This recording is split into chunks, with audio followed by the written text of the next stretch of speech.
Welcome back to episode 323 of the Bad Taste Video Podcast. I'm Mike. I'm here with my man Grizz. We're going back to, I guess, the mid-2000s to hit up some, I guess, the beginning of the torture porn genre. But before that, let's hit that intro.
Fucking Hostel, bro, and I ain't talking about Pantera, baby.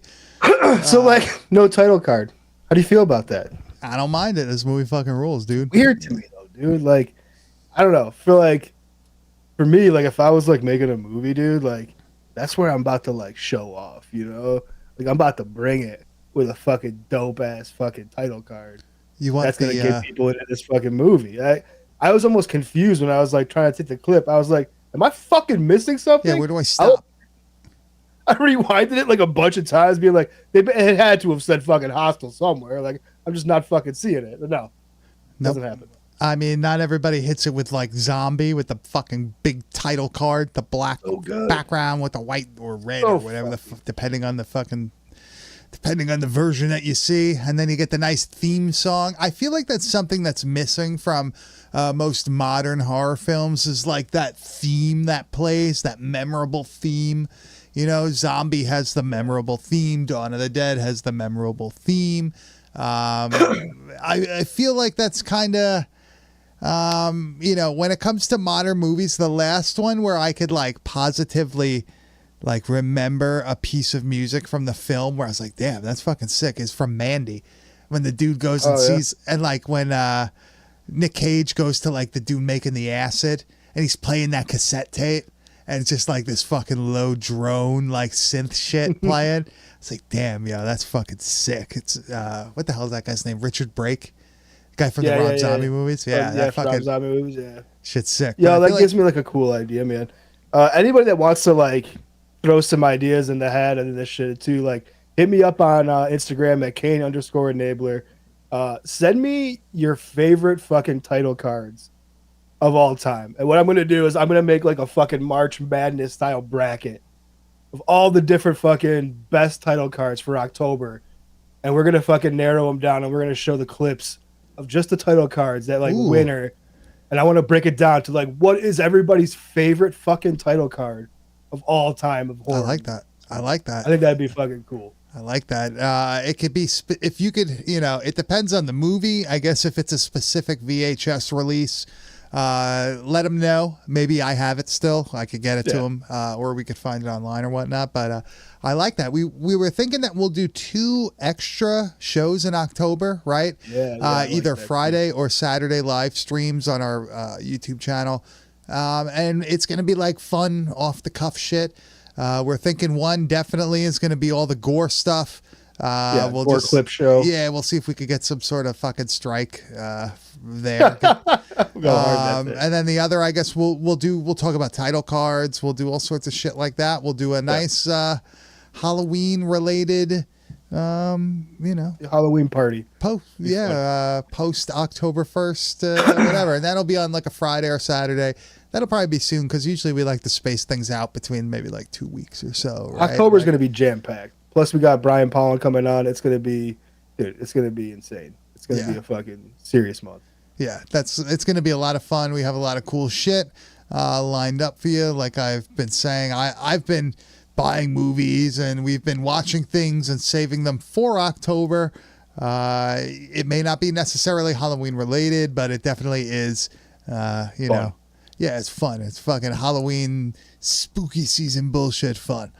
And, you know, speaking of fun, I had so much of it fucking last week digging into Wrong Turn. I mean, you started talking in the chat. I have a fucking huge list of like shot on video stuff that we need to cover at some point. But we were like, man, that was a lot of fucking fun. Yeah. This era of horror movies is like pretty fucking epic to look back on. And so, like, we had touched on it last week. We mentioned it in passing, this movie, and we were both just like, man, let's fucking do Hostel. Yeah. It feels like a good choice. It feels like it's going to be a solid discussion for us, and I think it's going to pay off, dude. This movie was a fucking wild rewatch. For sure. It's funny because, like, you sent me a whole list of shit. Like, yo, dude, like, what do you want to do next week? What do you want to do? And I did, and one of them was Hostel, and I just write immediately. I'm like, Hostel, LOL. Yeah. And I'm like, and then I think about it to myself. I'm like, oh, maybe I should like clarify, like, ... I'm serious. Oh yeah. And I'm glad you were, because like this really does kind of like, I mean, it's beginning of Eli Roth's, you know, movie making career, but it's also just like you said before in the intro, this is kind of like a marking of like what style of horror films are going to be like coming out in the next few years, where they're going to be taking it, how hardcore these films are going to be. It feels like a weird renaissance of like, you know, if you look back on people like, you know, Herschel Gordon Lewis in the 70s, who was like pushing this gore boundary beyond anything anybody had ever imagined would be allowable on film, severed body parts, the whole 9 yards. And now like you have this whole new generation kind of picking up that flag and being like, we're going to push this boundary as far as you probably wanted to, but weren't able to, you know, due to like restrictions at the time and stuff. And it feels so reminiscent of like that's like that 70s era rebellion of like gore and shit, man. Yeah, it feels awesome. Eli Roth is definitely no stranger or whatever with 70s exploitation, 80s gore films and all that stuff. He loves all the stuff that has to do with like the cannibal films, and you know, he did Green Inferno and all that shit. Yeah.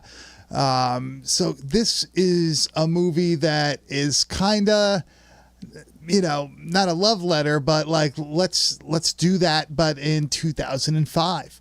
You have a cameo by Takashi Miike, right? Is that how you actually say his name? The dude that made like Itchy the Killer and all that stuff.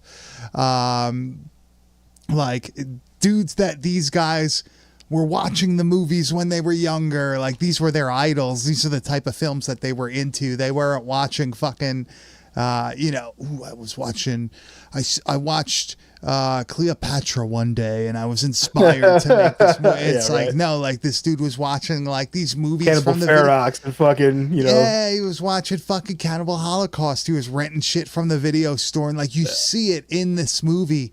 You know, you see it with certain things that are done when it comes to the kills. You see it with just the characters themselves, the way they act and stuff. Like this dude is like well versed in that 80s, 70s exploitation slasher, you know, just basically like a more realistic, I guess you could say, horror film. You know, it's not like you just get stabbed once and there's no blood and you just fall on the floor dead. It's like, oh no, like you're alive for a while. Like unless like a vital organ is punctured or destroyed, like you're going to be fucking suffer. Yeah. Like there ain't no fucking, you know, blowtorch to the eyes or anything like that in those movies. But that's kind of like what I was saying, where like, you know, he's such a fan, but he's also now able to, you know, pick up that torch and take it to a new level of like, I have the ability with modern technology to make these hyper realistic gore movies that still rely heavily on practical effects, but are using such modernized versions of it, you know, and help with a little bit of like, you know, digital effects and stuff. But like really, this movie at its core is heavily based in practical effect work. Yes. There is not much, hardly any scenes that I can recall where I'm like, oh, this is totally bullshit. Totally this fair. looks fucking awesome front to back, man. Yeah, and this movie ended up spawning a few sequels. Are Not you as good as this familiar? one. Are you familiar with part 2 and 3? I'm familiar. 2 is good. I think 2. I like how things like finish stories from the first one and stuff like that. I think that's a great take on it. They're just not as strong as this first one, and it might be because the fucking bloom is off the rose at that point. When you first saw Hostel, you're like, dude, holy fuck, this is a different kind of movie than I'm used to watching for You know what you're getting into. 2005. Yeah, with the next one, you know what you're getting into. And it's no different than Saw, dude. Like Saw is great, the first one, but part 2 and 3 are okay. But as you get into this deeper and deeper and deeper, it becomes monotonous. Yeah. Yeah. I get the idea what's happening. I think it was good that they they ended at part 3. I agree. Part 2 is really good. I think that's equal to part 1. Part 3 definitely isn't as good. It's watchable, but it definitely doesn't hit the same way. And yes, I have to stay hydrated. I have an issue with kidney stones, so I must constantly, all too well. I must constantly drink water. But Grizz, did you see Hostel in theaters when it first came out? I did, man. This is one of the movies I remember going to see, and this was my senior year of high school that this movie came out, and I just remember being like completely taken back by what I had watched in the theater, because I'd gotten into horror at that point. I was but it wasn't like I wasn't watching shot on video fucking movies or like hyper gore movies and shit like that. I was watching typical fucking horror stuff that I could get my hands on. And seeing this, this was probably one of the first like over the top movies that involved like hyper gore that really changed the tone for me of like, damn, there's more out there that could be pushed and different boundaries that I've not yet gone over. Yeah, this fucking did it for me back then, dude. Let me tell you. Well, for us, like these are movies that we saw in their theatrical runs. We got to experience the crowd reactions and. At this point in my life, I already saw, a lot of shit that I probably shouldn't have seen. I was a big late night TV watcher, watching, Up All Night and all that shit and Monster Vision. So I've seen Phantasm. My parents were cool. They let me rent whatever I wanted.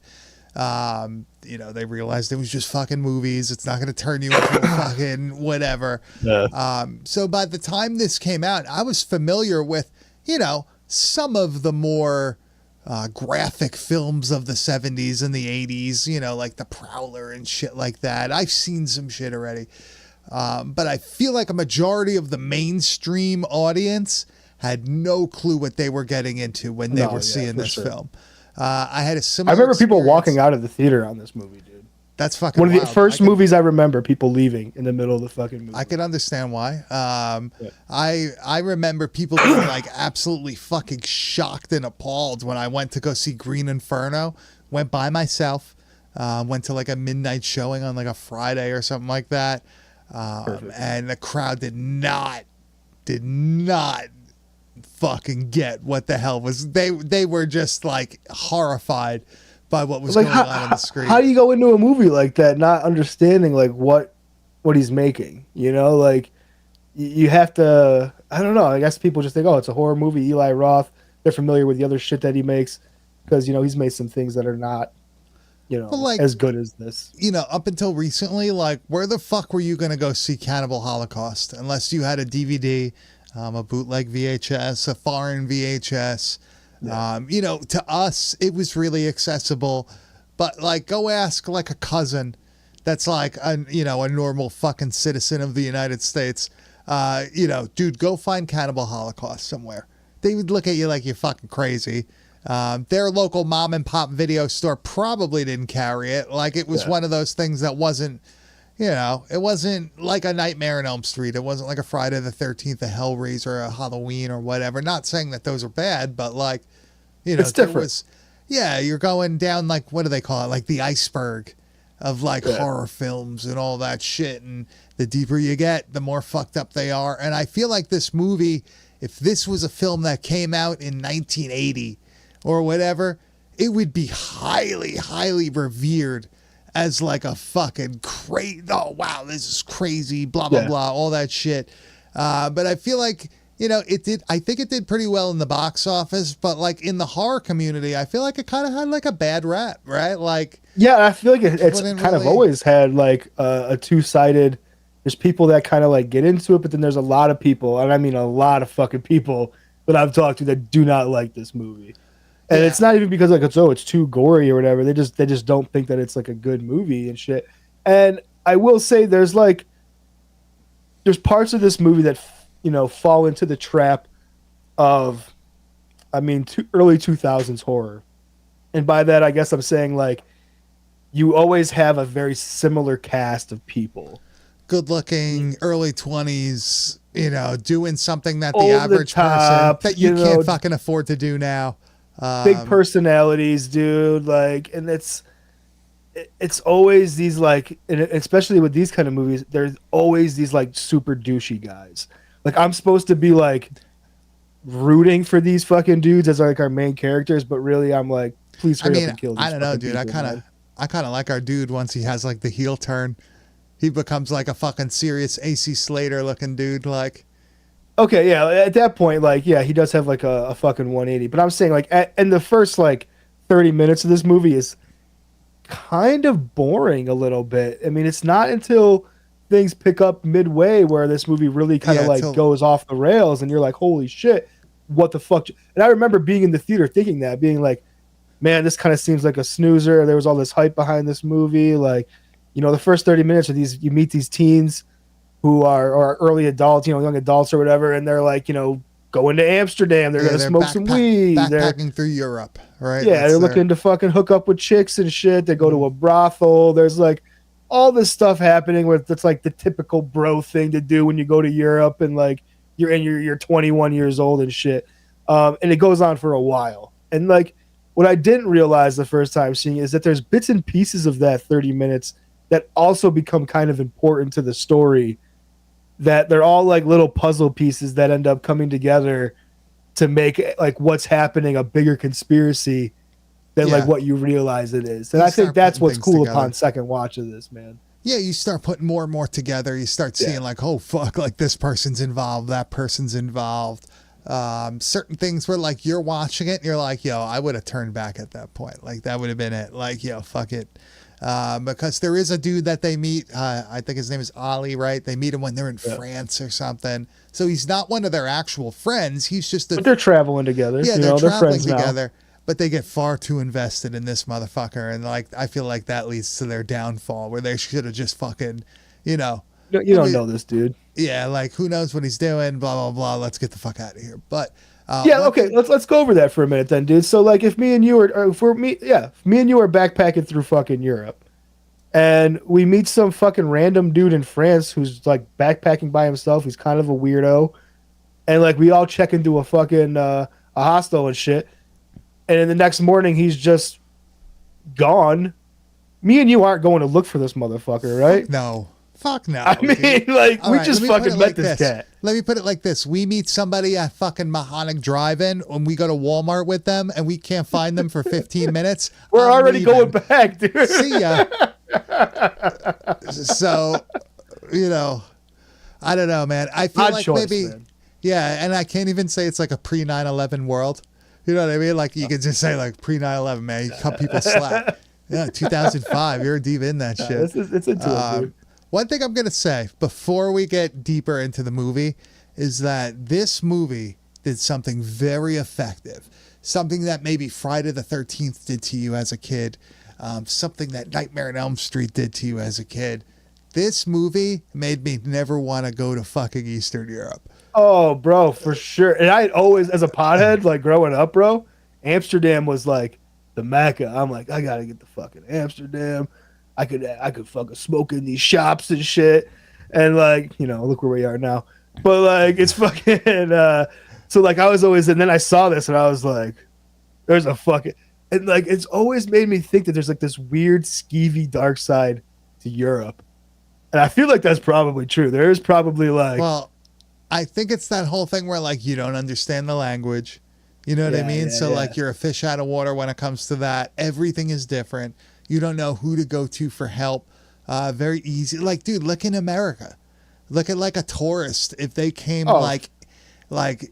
tourists get lost in my area all the time, and it's not even like dangerous or anything. No. Like, imagine if it was like a shitty like, part of the country or something. Yeah, like a dangerous area or whatever, like a war-torn fucking Eastern European area. Not that this area is really that bad, but they just like instill that fear in you. Like, yo, there's a bunch of movies at this time that did this though too. Remember, there was that werewolf movie where like it had the fucking they like went to this like. Was it American fucking Werewolf in Paris? Wasn't it? Yeah, the remake? Yeah. They go to the fucking creepy fucking rave, and it's like all the same fucking vibe, dude. Well, even think about it. Like, I know people got like this very mixed up with Saw and all that stuff, but Saw's another one. You get fucking abducted just going somewhere, and you end up in this fucking death trap. It's a very scary thought. That's like a core. Like, everybody is probably afraid of being abducted and waking up in some sort of fucking trap. It's that old story, dude. Waking up in the bathtub full of ice and your kidneys are gone because like they're being sold on the black market and shit. And you know what? It's pretty sick that like watching this movie, you're like, yeah, this could definitely happen. And like, dude, I'm a pretty big dude. Like I'm over 6 foot. I weigh over 200 pounds. Like, don't fucking matter. Like, somebody drugs your ass or whatever. They show in the third movie the dude drugs a beer and it's closed. They drink it, the guy passes out, and then you're fucked, man. That's it. Dude, I'm easily drugged, bro. I like to have a good time. Someone could fucking easily fucking have me if they want, for sure. Yeah, if you want them. I am down for a fucking party, so you want to drug me. All you got to tell them is like, yo, this is mushrooms, bro. Just take it. I'll do it. Yeah, okay. Yeah. You have them in your fucking van in no time. But Hostel. Let's finally get into this movie because I feel like we're 20 minutes into this, and we barely spoken about the movie. So this group of guys backpacking through Europe. They're going to different places. They meet this dude from Slovakia, or at least he says he's from Slovakia. Yeah, and he's like, yo, if you really want the girls, you have to go to this place. You have to go. They're good. They're better than here. And that dude, like, Alex. That little fucking soccer fucking outfit wearing dude. Dude, he's got the big fucking, like, the herpy thing on his lip and everything, like the cold sore. And this kind of sets up the rest of the movie. They're like, all right, yeah, this is what we're after. This is what we want to do. Let's go to where he says and try to pick up some girls. And they book a hostel and everything. And this is the beginning of the end for this group. Well, except for one of them, but really he also gets ended, but not in this movie. But, so in like, I was kind of saying how there's a little bit of like this kind of, it felt boring on the first watch, but like now watching back, there's all these like important parts. And like you just mentioned, one of them meeting that Alex guy, tells them to go to Slovakia. They're on the fucking train. They meet this weird businessman who like is kind of weird, telling them about all the fucking sexy babes in Slovakia, but then like kind of makes a pass at one of the guys. They kind of freak out. They also end up running back into this guy in fucking Slovakia and like apologizing. So like they keep running into these characters that end up playing kind of a pivotal role. And the businessman that they meet on that train is kind of like one of the most important ones, I think. I saw a thing that they said that dude didn't speak a lick of English. He learned all his lines phonetically and he just repeated them. It's pretty fucking good, man. He's pretty believable. I had no idea. His character is super creepy. You could tell that there's something up with him. But when you see him in the actual like murder dungeon, you kind of don't know which way he's going to go at first, right? Yeah. I feel like the casting in this movie is fucking awesome. They did a good job with all like the evil fucking elite hunting people. Everybody was done really, really well. Really believable. And of course, like they're in Slovakia, they meet these two fucking hot babes in the fucking hostel that are like, you know, like, and these two babes become another pivotal fucking part of these, the role of this movie.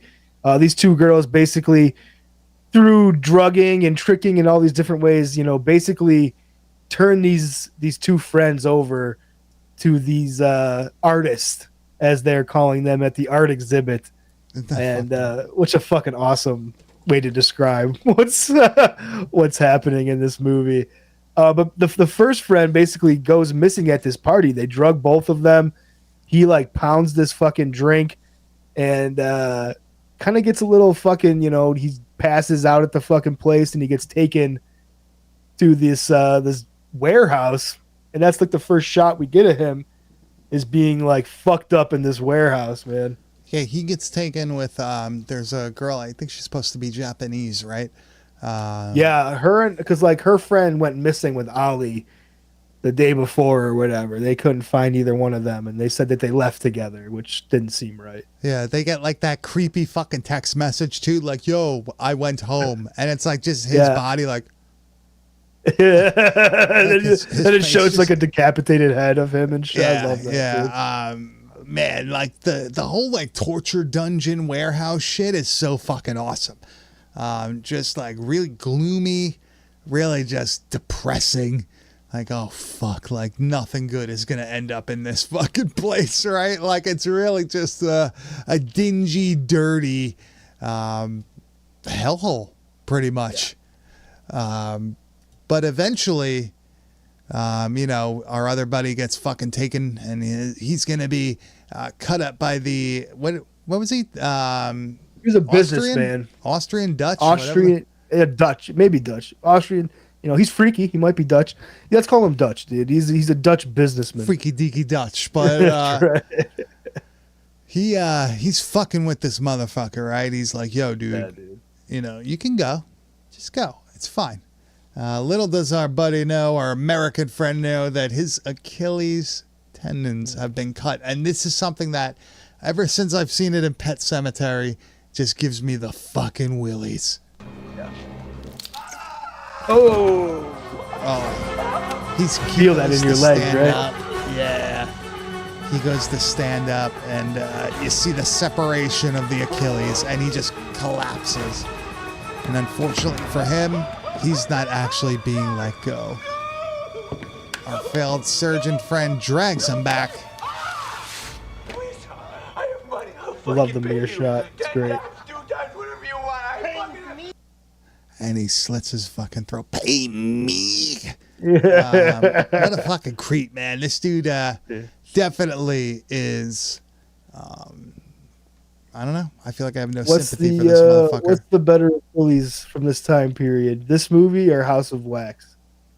Oh, this movie, dude. Because it's like, dude, the House of Wax, I think, is worse, man. I don't know. You're getting an infection in this place, like for sure. Like, even true, if you but the scissors, like watching the fucking scissors cut the fucking actual. Oh, that one gets me, man. I wish we should cover House of Wax one day. The fun one. Paris Hilton dies, dude. It's fun. When the fucking dude is like fucking falling apart, he's like, oh, fucking, that shit is fucking sick. It's a good one. Yeah, but this movie pretty much for the first half is like a mystery. Where did my friends go? Like a detective type sleuth movie, trying to figure things out. After the first man that they fucking met while they were in Paris, after he went missing, I would have just moved on at that point. But because why are we stay, here? Like, what the fuck are we doing? Yeah, because they stay, because they kind of investigate a bit, they unfortunately are fucked with by the Elite Hunting Club. So this Elite Hunting Club, dude, let's talk about that for a minute. Like, how do you feel about this premise of, like, there's this place that not only foreigners, but locals that are poor, other European countries and shit, different kind of, like, people are basically kidnapped and brought to for the rich elite to pay to basically torture and kill people as a way to like get off and to like have some fun. Me personally, I think this is fucking a great setup. I think it's a great setup. I think it's probably real. I was going to say that too. This feels legitimate, like this could be happening. Our listeners know I'm not like a conspiracy theory person. Like I'm very, I'm pretty straight when it comes to that shit. But I definitely think that's, you could definitely pay somewhere to go do some fucking gnarly shit. Some wild shit, dude. Apparently that's what this originally was supposed to be. It was supposed to be a documentary, according to IMDb. I've never seen the interview that Eli Roth said it, but apparently originally this was going to be a documentary on like murder vacation, like you go to places to go hunt somebody, go kill somebody, like most dangerous game type shit. But apparently Eli Roth realized like I probably shouldn't go asking questions into like murder companies because it probably would lead to unfortunate things. Consequences, Yeah. See, it's like that movie, The Allocantation, fucking Pest, with John Leguizamo, where he gets fucking haunted on that island. Yeah, exactly. It's a terrifying fucking thought that you're going to be let go and some rich douchebag is going to come try to kill you. Like that is, I guess that's kind of capitalism, I guess. But, so I'm sure if you're that rich, like you pretty much have access to everything you want. Like you get bored at some point and it's like, what is left? Yeah. So like you end up like diving into like the deepest and darkest, you go into Hellraiser realms mode. Of mankind. Yeah. It's like I can only be kicked in the nuts so many times by a prostitute. I have to start murdering for money.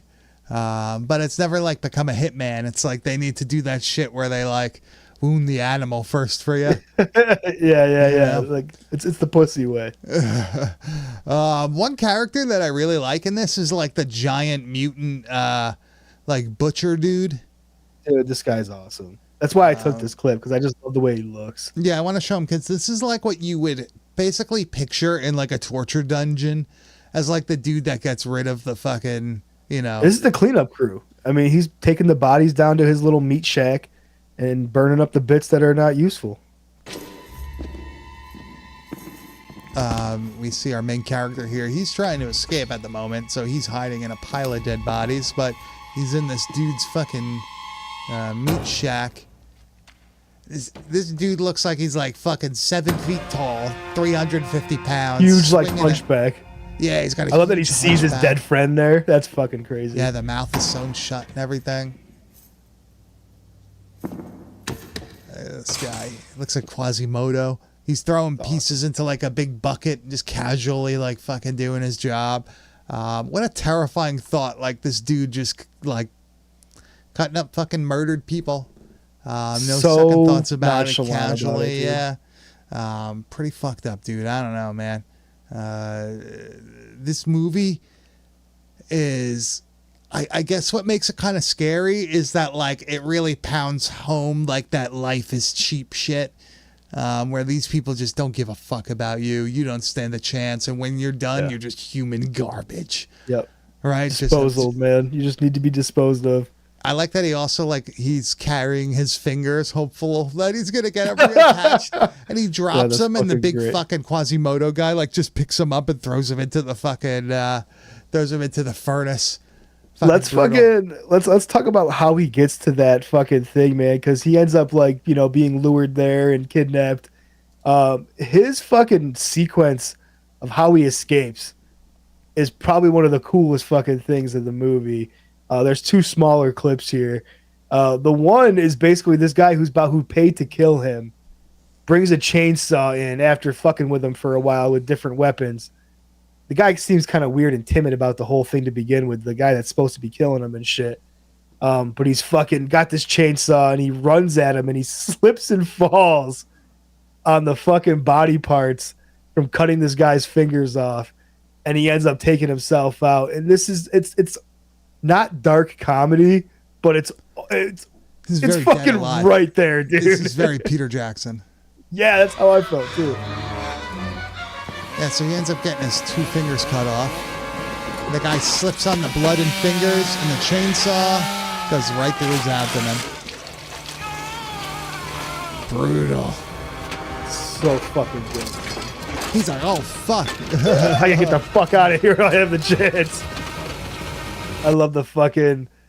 but like there's a gun sitting across that the guy was fucking with him for, and he's basically like, I got to get the fuck out of this chair. I got to get this gun before this guy has an opportunity to fucking finish me off, even though he's wounded, man. And the carnage of this scene is what really was highlighted for me when I got done watching this.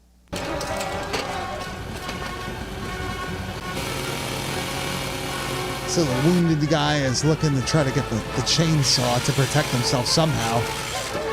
But Our American dude is like, yo, I need this gun. Which he gets. So good. Yeah, it's such a good looking headshot. He pops him fucking right in the forehead. And that scene, dude, at the end there with like the fucking room is just see the blood covered in chaos. Dude, all right, Grizz. There is fucking multiple people in the chat saying they somehow have never seen this movie. Too. Holy fuck, man. Yo, you people are fucking missing out. I know maybe like you've heard us talk about movies like sarcastically or whatever. Maybe people have shit talked this movie. I'm sure people have shit talked this movie to you before. It's very common. But I'm telling you, you're sleeping on it, man. Yeah, this movie is fucking sick. This fucking shit is awesome. When this dude is like looking for, he hears like screams, right? And he's like, yo, I know who that is. But on his way through, he sees a surgery going on, right? Oh, dude, this is when he first gets to this fucking place, man.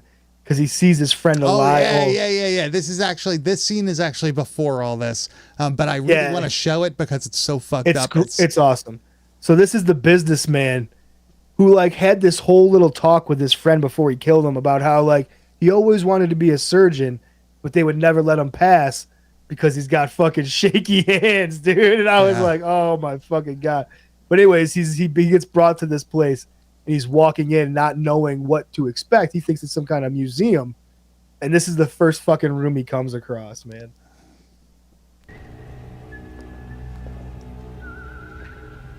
The whistling too. He looks into the room and he sees the dude just like sew it up and fucking with his friend's dead body.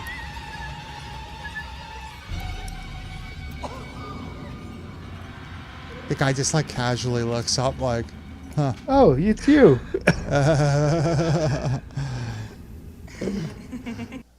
What a fuck. Dude, that's the fucked up thing about this movie is that like all these people like are starting to play this role and it's like, you're the dude from the train. You're the dude that I had beers with and I apologized to for my friends acting like fucking idiots and shit. Like, and now here you are performing some kind of fucking, macabre surgery on my fucking buddy. It's such a crazy 180. And so what I was getting to before was he was looking for the Japanese girl that was with them in the hotel for a bit, whose friend also went missing. And she got taken too, and he does find her before it's too late, but what's going on with her is fucking brutal, dude. Like, this is horrible. He hears her screaming. He runs into the room, and he sees this dude with a blowtorch Get your own fucking room. just burning her eyeball out. What are you, fucking deaf? Oh my God, and he shoots him. Kills him, but like this shot right here, this side profile shot. Oh, her eyeball is literally hanging out of its socket. You see it, and he eventually has to fucking cut it off. Take a pair of scissors, and then like this white ooze fucking flows out and shit, dude. Holy fuck, man, this is brutal. It's so good to see that guy get it though, because we see him in a scene before this where like he thinks that fucking our main character here is another rich guy. He's all like fucking jacked up about how he's about to kill this bitch and fucking all this shit. And like, he's so over the top and like excited about doing it. It felt so good watching this guy finally get his, yeah. Although he did legitimately just blowtorch the fuck out of her face before he was able to help. So. Yeah, unfortunately, he was just a little bit too late. But they do escape the compound. And things get even crazier, right? They end up... They steal a car. Yeah, they steal a car. They drive away. As they're driving through the town, they see the two girls and the guy that set them up. And what does this motherfucker say? Fuck you. These are the two girls. Now the guy from Amsterdam shows up. What the fuck? They all know each other. He realizes I love his realization. that they were all connected. They've been set up. He's like, fuck it. He floors the fucking car and hits all This of is them. good. Yeah, they get fucked up. What happens next is great. Yeah, most of them are dead. The one that isn't dead, that's in the middle of the street. He comes back for blood, dude. Yeah, no, that's the other car. That's the people that were chasing him. Oh, yeah, that does make sense. Okay. They fucking hit her and kill her. So they get theirs. Everybody kind of gets like, their comeuppance in this movie, which is pretty because good. they're like you just said, there's another black car chasing them. This fucking big bald dude who's a fucking crazy looking guy and his little friend. They're chasing after them. There's this weird like fucking gang of kids in this movie that just like kids, will yeah. fucking kill you if you don't give them candy. And like they roll up on them and they just happen to have a giant bag of candy to fucking give these kids to let them go through. They bribe them.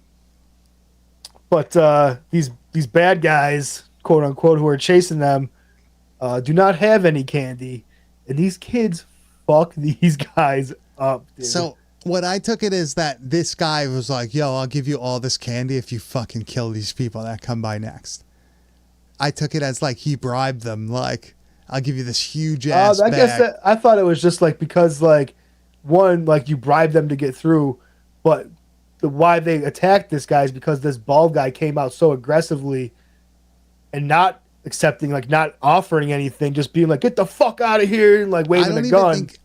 If I remember correctly, they don't even ask him. Like they just block the road and then like the dudes come out with the rocks.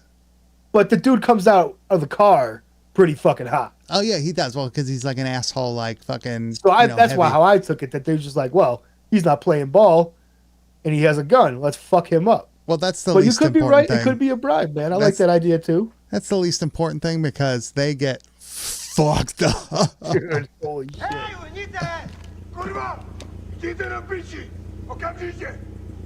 He says all that stuff. They hit him in the head with a rock first. A couple times. Got good aim, bro. They got great aim. Once they attack these two dudes when they're on the ground, they literally stomp the one guy's head in. They're bashing it in they're bashing his head in with a rock, and you see his skull like actually caving in. Yeah, there's no cuts. It's a legit cave-in skull, dude. That's like that was one of the first things I remembered about this movie, was being like, this scene kind of cemented in my brain of like these skulls being bashed the fuck in. Yeah, like, it was one of the first fucked. times I'd ever seen anything like that, where I was like, it legitimately looks like these dudes' fucking skulls are getting bashed the fuck in. So they eventually make it to a train station where they're like, yo, we're going to get out of here. But the Asian woman decides, I can't go on like this. Yeah, she sees catches herself. a glimpse of herself, dude. Her first time she sees her reflection fucks her up. Yeah, she's scarred for life, and she decides, I can't live this way. Come here. So our dude is trying to get her to like, come on, like there's like police and everybody around, like looking for them. No, Kana. He kind of realizes something's up. She's done, dude. She doesn't want to live like that. Yeah, she's like walking like a zombie. And she jumps in front of the train, just gets fucking torn to pieces. All the normal people standing there just get fucking soaked with blood. Did you guys mention the cameo earlier in the Takashi Miike movie? Takashi Miike. We did. He's coming out of the murder complex when our dude is going in, and you could spend all of your money in there. He says. Yeah, like, and Eli Roth is in. Yeah, Eli Roth is in the movie, like in the way beginning. We also have a Pulp Fiction cameo, and we have a Cabin Fever porno parody cameo. There's what I was surprised to see was Quentin Tarantino was the producer of this movie. I never fucking knew that. Never put that together. Very on par, man. Very on par. Yeah. He's all about this shit. So this movie ends up having two endings. There is the theatrical ending. So I didn't realize this until you told me today. You'd message me and you'd be like, dude, I just watched the fucking alternative ending. Yeah. And you're like, holy shit. So I gotta check this out. The theatrical ending, our dude ends up making it. He escapes on the train and he runs in to the fucking businessman that he saw in the fucking murder complex at the train station, and he gets his revenge. So good. Yeah, he bursts into the fucking bathroom, into the stall. He starts drowning him after cutting his 2 fingers off to replicate his own injuries. He starts drowning him in the toilet bowl, but he doesn't kill him that way. I like how he almost drowns him. Yeah, that's the just torture part. about kills pulls his head out as he's gasping for air. He slits his throat with a scalpel. Just like he killed his friend. Yep, just same way. like he killed his friend. Now, here is the director's cut ending, which I think is way darker and fits the movie way better. Our businessman is meeting up with his daughter. She goes into the bathroom. He goes into the bathroom. When he comes out, she is not there. He finds her bare. She is missing. He goes running, screaming for her. And what do we see? Our main character away on the train, holding his daughter, covering her mouth. See, I don't know, man. This is definitely darker, but I feel like it's highly impractical. Well, I don't think this dude's gonna like kill the daughter. Like, I don't think that's gonna be like his thing. No, I don't think that's is like the thing either. I don't know what his intentions are with her. But like to have this dude take this fucking girl in the middle of this crowded train station and she's obviously fighting back is just like, so that's not happening. You know, there's fucking cops everywhere and shit. Like, it just doesn't seem. I mean, it is definitely dark. I do like that aspect of it. It's like pretty fucked up. I feel like it fits the darkness of the movie. And it fits the whole abduction thing. You kidnap me and my friends, I'm gonna fucking kidnap your daughter. Yeah, because this guy says like earlier in the movie that like he basically alludes to the fact that like he prefers men, but like he chose to like have a kid and live that way. It was an easier life, right? He said something to that effect, and like he really actually, you know, he's like, my daughter is the most important thing to me. Blah blah blah. That's like a thing that's mentioned earlier in the film. Oh, man, it's tough. I like him getting killed, but at the same time, it definitely is more. It's like, no, you live and suffer the rest of your life, you know, kind of. You have to explain, you know, what happened and all that shit. True, too, yeah. Because that could be also another thing. He takes the kid and he's like, now he goes to another country and says, you know, like a safe place, and says like, yeah, this is this person's fucking kid. He killed my friend. He, you know, all this shit. Like, so it could lead to more. But it's fucked up, dude. It's like one of those things. Like, how far does this thing reach? You know, because it's like when you watch this movie, the dudes from the fucking art exhibit or whatever are like talking to the cops when they're looking for those guys, being like, we can't let these fucking people leave. They're all part of it. They're all in on it. So it's like, you know, and like, are the people in Amsterdam? Are they all fucking in on it? Like, where do you go where you feel? Well, that guy was in Amsterdam. Yeah, so I'm saying Alex was in Amsterdam. We sent him they there. have So plants like, everywhere. you don't trust that situation. It's like, damn, you're in a foreign place. Now you got this crazy little girl who doesn't want to be with you because you're a fucking stranger. Like, that seems like a wild fucking decision. Yeah, I think the general audience watching this movie probably prefers what they ended up having in the theatrical cut. Well, from what I understand is that this was released with the kidnapping ending. And the fucking feedback was so negative of the ending that they pulled it and they fucking put it back out with this ending on it. Damn. So, yeah, see, people did not like the fucking kidnapping. People are not having that shit. No. But that was Hostel from 2005, a movie that you may not remember being so fucking awesome, but it is. Just like Wrong Turn. All these movies, like revisiting them, I really just am like, damn, I was gatekeeping way too hard. I wasn't giving things a chance. Guilty as charged, bro.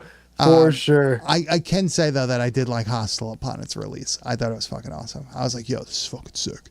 Yo, fucking Hostel. Yo, this is great. I was definitely into it when I first saw it, 100%. There's a time period afterwards where I was like, no, it ain't that great. Well, but I've come full circle. we finally come around, yeah. But that is Hostel from 2005. It is time we head over to the wide world of metal with a very interesting band this week. Fuck yeah, dude. A side project of a band that we've covered in the past. But Grizz, what do we have? This is a band called Trokar. It is a side project of two of the members of the band Fluids. I'm fucking rocking their fucking shirt right now. Fluids fucking rules. So if you like Fluids, you're gonna fucking love Trokar. It's a little bit weirder, I think. You know, Fluids has a pretty straightforward approach to what they do. It's not like, you know, Mortician ripoff. It's kind of like a Mortician-esque type of band with some digital, you know, additions to it and stuff. Trokar's a fucking different animal, man. It's definitely this album in particular has some of the weirdest fucking changing of vocals, and there's a song that has fucking clean vocals in the middle of it and shit, dude. Like this is some super out there in the best possible way grindcore cyber grind. There's elements of like grind. 9 Inch Nails to some of this shit, dude, that it kind of reminds me of. It's got the gore grind warble to it. The vocals are.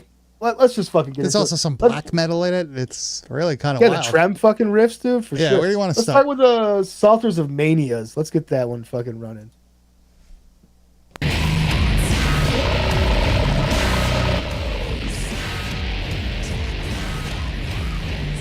I feel like you can really feel the Fluids influence here on this track in particular.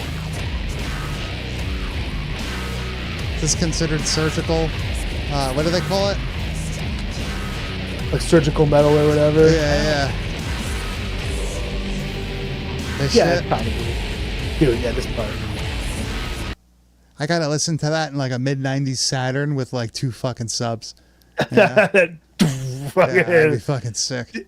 And what I love about this is that it's not just like, you know, a guitar, drums and shit. Like, there's fucking keyboards in parts of this. There's like fucking cool synths.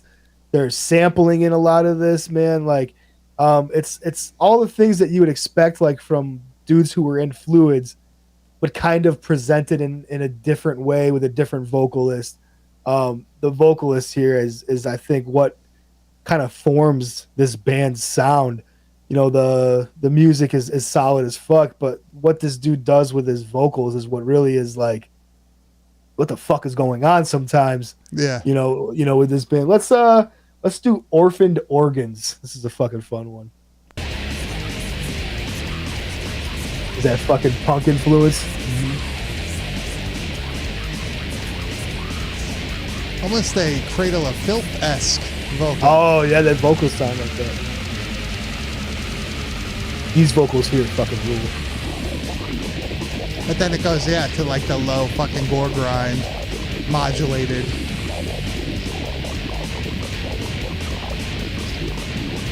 God, this is fucking great. So sick. I fucking love that, So dude. That shit fucking rules so hard.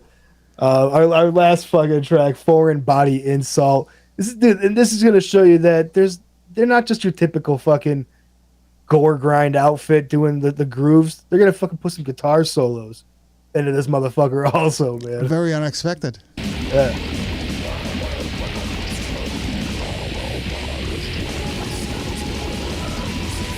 Cool fucking organ part. Yeah.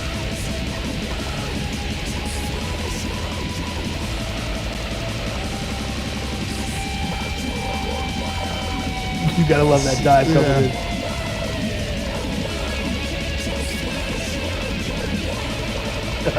It's so sick. It just puts off it just puts off a vibe, man. It's fucking so good. I mean, it's funny. I found this and I was listening to it. I found it on Bandcamp after scrolling through a bunch of different shit. And I fucking fell in love with it. And I told Mike, I was like, dude, I found the album for this week. This is fucking going to be really fun. And then I'm fucking looking into the band more. And that's when I realized that there was 2 members of Fluids in this band. And I was like, no fucking wonder I fucking like this so much. no like, wonder. This was fucking built for me, dude. It sounds it sounds like a little less techy, and by tech I mean like cybery fluids, Yes. right? Like less of like the weird like glitch shit and all that stuff. For sure. Still weird, but in a different way. More of a, I guess, mix of genres than, you know, just straight. Dude, that Cyber ride. fucking Cradle of Filth call is great, man, because he definitely had that Danny Phil fucking vocal delivery on that part for sure, and it was very black metal. So Yeah, especially with like the fucking keyboard going on in the back and shit. Yeah. It's fucking awesome, man. I really dig it. The album art, it's like a severed hand or a hand being operated on. Or Loaded something. handed, Yeah. dude. Pretty fucked up, but you know, hey man, Fitting. when it's something with fluids, you know, in that realm, you kind of know what you're getting into, right? Like Yeah. this is It's gonna be awesome every Yeah. fucking time. it's gonna be, like I said, it's gonna be something you want to listen to in a mid '90s Saturn with a subsystem. But they have it available pretty much everywhere, right? I saw it. I Yep. listened to it on iTunes. You sent it on Spotify. I'm sure it's Fucking also on YouTube, Bandcamp, you know, everywhere you find your favorite music, you can find fucking Trokar. And this is the album Extremities that they have recently just put out. Yeah, that shit fucking rules. But Grizz, I think that just about wraps it up for this week. Fuck yeah. Next week, we're truly going to be starting our Halloween season. You're going to have to wait and see what we cover. We're going to kind of just... it's kind Roll of with the punches. Yeah, you're just going to have to kind of roll with it. But we are going to be in the mood for some Halloween bullshit. I'm yeah. pumped, man. Leaves are falling outside. I think I may have mowed my lawn for the last time this year. I fucking hope. It's getting into the 60s and the 50s and the 40s at night. That's a good sign. So Halloween decorations are going up this weekend also. Fuck yeah, dude. It's official. I fucking can't wait. But we are going to really get into the fucking Halloween season this year. We got Brian Paulin coming on later in the month to cover Feed Us with us. And there's a few movies that we've waited to do. We're going to have a fucking great time, though. And you can catch us every Tuesday night at 9 p.m. Eastern Standard Time on our YouTube channel where we do this live, youtube.com/@badtastevideopodcast. And if you can't make it on Tuesday night, you can watch this any other time on there. There's a whole backlog of episodes, or you can listen to just the audio version via podcast, wherever podcasts are found. We still put it out every week there. We appreciate everybody who still listens to the podcast version. We appreciate everybody that watches here on YouTube. Grizz, where could they find you on the internet? You can find me at Kane_enabler on Instagram. And like I said before earlier in the show, if you have any suggestions for your favorite title cards, we are going to do a title card showdown next month to find the absolute fucking best title card in all of horror movies. So if you want your favorite to be represented, send me a fucking message or send Mike a message at Bad Taste Video or me at Kane_enabler. Yeah, we're going to have 2 extra shows next month, more free flowing bullshit, I guess, whatever. Maybe we'll announce those dates next week, right? Yeah, put a calendar or something, dude. People can fucking check it out. we got this shit. But we'll have a good time. We'll come hang out. We'll come party Friday, Saturday night, and have a good time. I got to see what my wrestling schedule is like. Of course. I got to see what's what's going down. But Grizz, I had a great time covering Hostel this week. That mid 2000s, man. We definitely have not fully exhausted that gold mine yet. We have just scratched the surface, but we'll come back for sure. We definitely will. I want to thank everybody in the chat for coming as per usual. You guys are great. I want to thank everybody for watching, everybody for listening, and we will see you next week.